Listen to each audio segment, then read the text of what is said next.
কয়েক পা হাঁটতেই সামান্য দূরে দেখতে পেলাম একটা সাদা অস্পষ্ট যেন কিছু পেরিয়ে গেল।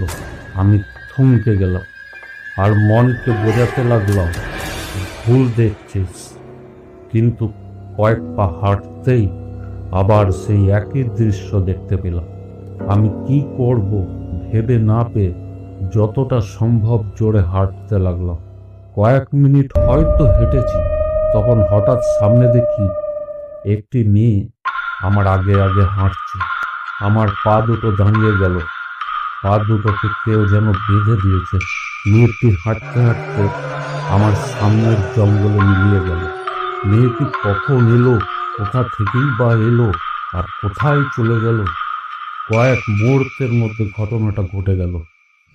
মাঝে মাঝে বিদ্যুৎ চমকাচ্ছে। সেই বিদ্যুতের আলোয় আমি যা দেখলাম, সেই ভয়ঙ্কর দৃশ্য আমি জীবনে ভুলব না।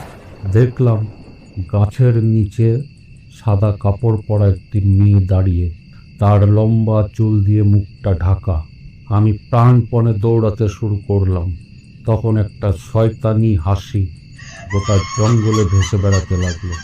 আমি যত দৌড়াই হাসিটা যেন তত বাড়তে থাকে।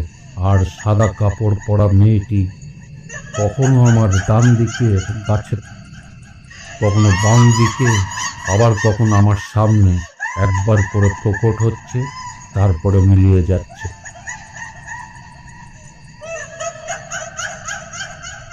আমি দিগ্বেদিক জ্ঞান হারিয়ে ছুটতে গিয়ে হোঁচটে পড়ে যাই।